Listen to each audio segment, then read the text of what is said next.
नमस्कार दोस्तों, आप सभी का स्वागत है गुरुकुल स्टेनो क्लासेस जोधपुर में। दोस्तों, मैं आपके सामने आज अधीनस्थ बोर्ड का और आरपीसी का दोनों का जो स्टेनो के स्किल टेस्ट के अंदर है मार्किंग किस आधार पे होगी उसका पूरा कर देता हूं। उस एक पूरा विवरण के साथ में आपको ये जो आपके डाउट है वो क्लियर कर देता हूं।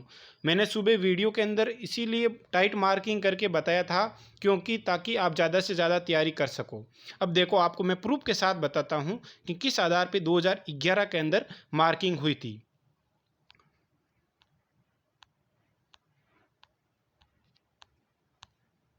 ये जो 2011 के अंदर आरटी लगी थी उसका जवाब आया है। उसके अंदर स्टेनो मार्किंग पूछी थी कि किस आधार पे मार्किंग हुई थी।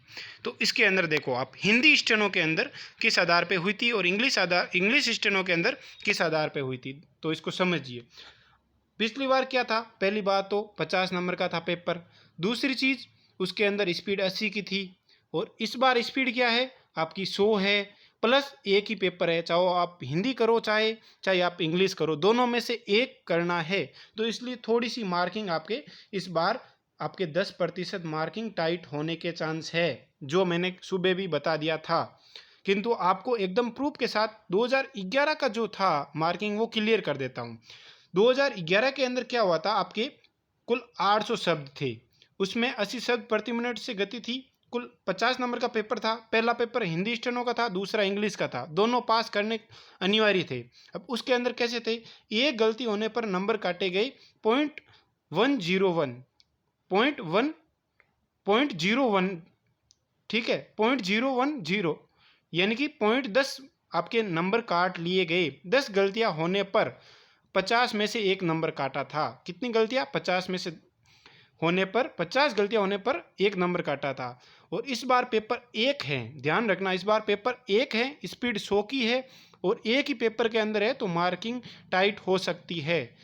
इससे कम डिले मार्किंग नहीं होगी, इससे ज़्यादा ही रहेगी। तो आपको क्या था 2011 के अंदर, क्या था कि 10 गलतियां होने पर 50 में से एक नंबर काटा था। पहले एक बार 2011 का पूरा क्लियर कर देते हैं।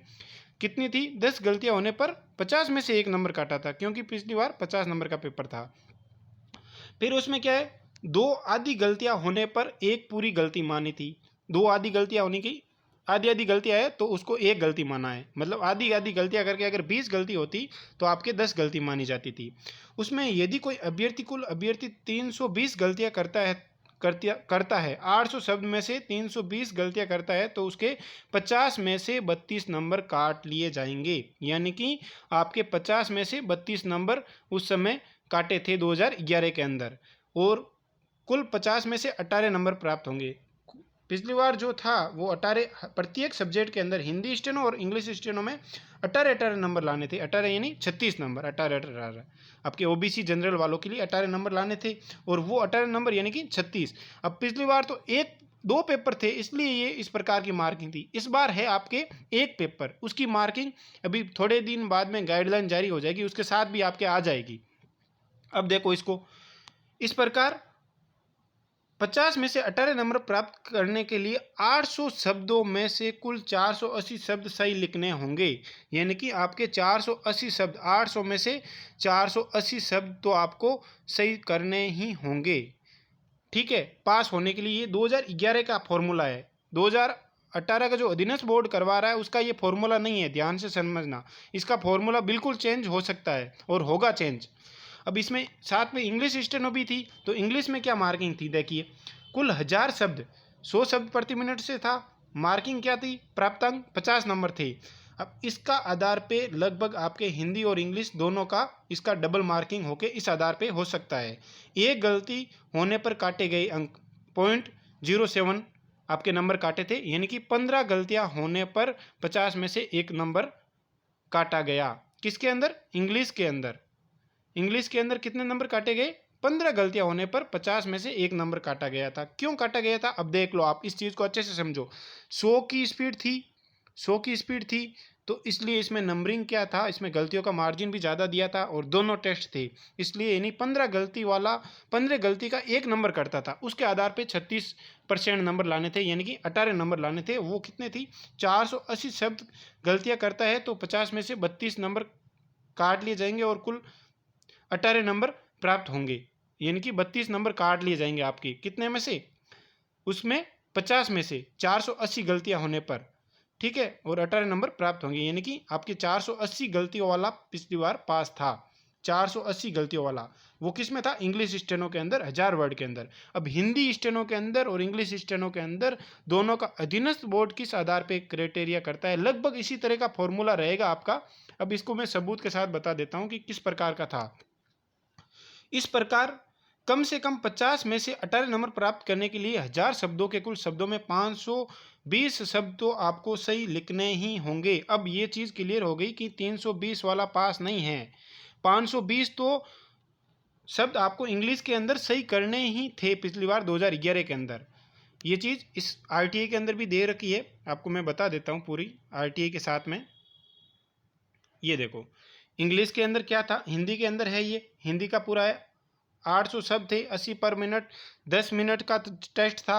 उसके अंदर मैक्सिमम मार्क्स यानी 50 नंबर का था, पॉइंट 10 नंबर काटे थे आपके, कितनी गलती होने पे, एक मिस्टेक होने पर, और 2 आधी गलती होने पर 1 फुल मिस्टेक मानी जाती थी, और कमेंट टोटल 320 मिस्टेक्स होने पे 32 मार्क्स विल बी काट लिए जाएंगे, 32 नंबर, और उसमें क्या है आपको 18 नंबर मिलेंगे 50 में से। ये चीज़ आपके 36% ऑफ 50 मार्क, ये 36% का फॉर्मूला था आरपीसी का, ठीक है, ये हिंदी के अंदर था। अब इंग्लिश के अंदर भी देख लो इसमें, और इसमें ये साथ में फॉर्मूला दे रखा है पूरा, देखो 18 मार्क्स लाने के लिए कैंडिडेट को क्या करना पड़े, 480 शब्द सही करने थे, कितने में से, 800 में से। अब इस बार हिंदी का है 1000 वर्ड का, तो उसमें चेंज होगा, प्लस एक टेस्ट है तो 100% चेंज होगा, थोड़ी मार्किंग टाइट हो सकती है, जैसा कि मैंने सुबह बताया था। इस आधार पे इससे ज़्यादा आपके टाइट मार्किंग नहीं होगी। जो मार्किंग टाइट थी कि भाई आपके 250 गलतियां तक आपको पास करेंगे,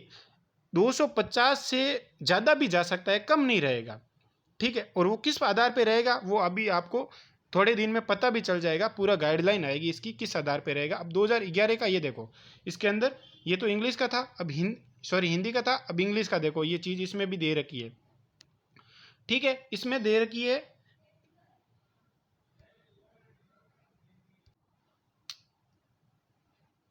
इंग्लिश का। देखो इसी तरह इंग्लिश का 1000 वर्ड का था, जो से अभी आपको मैंने पहले बता दिया था, समझा कि हिंदी के अंदर लिख के 100 वर्ड पर मिनट, 10 मिनट का टेस्ट था, 50 नंबर की मार्किंग थी, 0.07 नंबर काटे थे, 1 मार्क्स, ठीक है, 0.07 मतलब एक मिस्टेक पे काटे थे, और 2 आधी मिस्टेक को 1 फुल मिस्टेक माना गया था, ठीक है, 15 मिस्टेक का 1 नंबर काटा था इन्होंने इंग्लिश के अंदर। और हिंदी के अंदर क्या था, 10 मिस्टेक के अंदर 1 नंबर काटा था। अब देखो ये चीज़ पूरी इंग्लिश के अंदर भी दे रखी है आपके, 480 शब्द मिस्टेक होने पर टोटल 480 मिस्टेक्स, 32 मार्क्स काट लिए जाएंगे, और उसके अंदर 50 में से आपके 18 नंबर प्राप्त होंगे।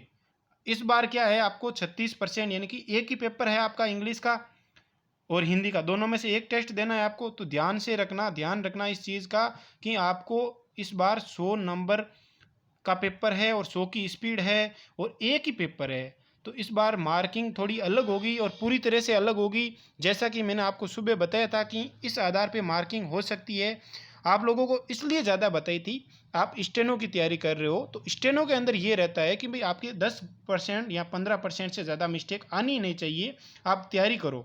अगर आपको ये फॉर्मूला देखा, इसके अंदर भी बहुत ही बढ़िया है कि भाई इसके अंदर नंबर के आधार पे मार्किंग मिल रही है आरपीसी के अंदर, और वैसे उसको फॉलो कर रहा है, तो इसके अंदर आपके अधीनस्थ बोर्ड के अंदर भी यही रहेगा। तो आप लोग क्या करो, एक चीज़ ध्यान रखो, स्टेनो की तैयारी कर रहे हो तो आप लोगों को हर हाल में 10% से ज़्यादा मिस्टेक आपके आनी नहीं चाहिए। मैं अभी भी बोल रहा हूँ, पहले भी बोला था। आप लोग बढ़िया है, इसके आधार पे आप अगर भाई 600 वर्ड टाइप करके आओगे शुद्ध शब्द, तो 700 वर्ड शुद्ध शब्द करके आओगे तो आप पास हो जाओगे, आपके नंबर अच्छे मिल जाएंगे। किंतु आप अगर 400 से ज़्यादा मिस्टेक, अगर 400 या 500 से ज़्यादा मिस्टेक अगर आपके हो गई, 400 या 500 शब्द मिस्टेक ज़्यादा हो गई, तो आपको पास नहीं किया जाएगा, 18 मतलब 36 से नंबर कम मिलेंगे, ये चीज़ ध्यान रखना। और ये चीज़ थोड़े ही दिन के अंदर आपके सामने आ जाएगी। तो आप लोग इस फॉर्मूले के आधार पे भी नहीं चले कि आपके 10 गलतियां होने पे 1 नंबर काटा जा रहा है, तो उसके अकॉर्डिंग तो आप लोगों के बहुत अच्छे नंबर आ जाएंगे, 36% नंबर लाना तो ये चीज़ तभी पॉसिबल होगी जब आपकी 100 की स्पीड होगी और आपकी एक्यूरेसी 10 आपके 90% से ज़्यादा एक्यूरेसी होगी। आप लोग स्टेनो की तैयारी कर रहे हो, बढ़िया है। ये आपके सामने मैं पूरा 2011 का जो अधीनस्थ बोर्ड का जो आरपीसी का जो रूल था वो सामने लेके आया हूँ। इसकी मैं पीडीएफ आपको साथ में अपलोड कर रहा हूँ। इसमें वीडियो के साथ में आप लोग अच्छे से इसको डाउनलोड करके देख भी सकते हो कि किस आधार पे नंबरिंग थी। और दूसरा ये चीज़ था कि मैंने सुबह वीडियो जो डाला था उसमें मार्किंग बहुत टाइट की थी। मैंने 4 गलतियों का 1 नंबर निकाला था। वो इसलिए निकाला था क्योंकि मैंने अनुमान के आधार पे ये माना कि भाई अगर आपके 10 गलतियों का 1 नंबर काट रहा है तो इस बार 4 गलतियों का 1 नंबर काट सकता है। और मैं ये नहीं बोलूँगा कि अधीनस्थ बोर्ड काटेगा, हो सकता है 4 गलतियाँ करे या 10 गलतियाँ कर दे। इसमें अधीनस्थ बोर्ड के ऊपर है कि कितनी गलतियाँ वालों को वो 1 नंबर काटें। वो वहाँ पर बैठे हैं जो दिशा निर्देश जारी करने के लिए गाइडलाइन जारी करेंगे, वो ही दिशा इसको करेंगे कि भाई कितनी गलतियाँ तक लेना है। पर ये चीज़ है कि आरपीसी के अंदर नौकरी लेना बहुत सरल हो गया है। स्टेनो के जिसको स्टेनो आ रही है इस बार 100 की स्पीड है, अच्छी स्पीड है, वो इस बार अगर रिटर्न के अंदर क्वालिफाई है तो उसकी नौकरी फिक्स हो गई, ये समझो। क्योंकि स्टेनो के अंदर कभी भी अगर सही स्टेनो है तो उसके 100 से ज़्यादा गलतियाँ आ ही नहीं सकती है। एक प्रॉपर स्टेनोग्राफर वो होता है जिसके 10% से ज़्यादा मिस्टेक नहीं आती, और आप में से काफ़ी जने हैं जिनके 10% से ज़्यादा मिस्टेक नहीं आती है, और इसके अंदर तो 20 और 25% तक मिस्टेक माप हो रही है। तो 20-25% मिस्टेक माप यानी कि 1200 पोस्ट है, 1300 पोस्ट लगभग है। तो आप लोग आराम से सब सेलेक्ट हो जाओगे। मेरी सभी को आपको शुभकामनाएं। गुरुकुल परिवार यही चाहता है कि आप जल्दी से जल्दी अधीनस्थ बोर्ड में चयन हो, अच्छा से अच्छा डिपार्टमेंट मिलो। चलो धन्यवाद। आगे का मैं आपके साथ में अधीनस्थ बोर्ड का पूरा किस आधार पे मार्किंग होगी वो चीज़ मैं आपके सामने आरटीई का जो जवाब आ रहा है उसके साथ में मैं आपको प्रूफ के साथ में दे दूंगा कि अधीनस्थ बोर्ड किस आधार पे आपकी मार्किंग करेगा। ये तो आरपीसी का था, 2011 का आरपीसी का जो मार्किंग का फॉर्मूला था वो ये था। धन्यवाद सभी दोस्तों का। और एक चीज़ सबसे महत्वपूर्ण कि gurukulsteno.com पे जाके आप अपनी टेस्ट का जो गुणवत्ता है वो भी देख सकते हो। इसमें डेली टेस्ट सीरीज होता है। टेस्ट सीरीज़ के अंदर आपके अधीनस्थ बोर्ड के लिए विशेष टेस्ट सीरीज चलाई गई है, जिसमें 70 से लगा के 60 से लगा के 120 तक के रोज़ाना के 8 डिक्टेशन अपलोड होंगे इस वेबसाइट पे और होते आए हैं। इसमें काफ़ी कंपटीशन भी है, डेली मेरिट लिस्ट जारी होती है। gurukulsteno.com पे जाके अपना रजिस्ट्रेशन करिए और एक टेस्ट सीरीज है जो आप इसको ज्वाइन कीजिए। धन्यवाद आप सभी का।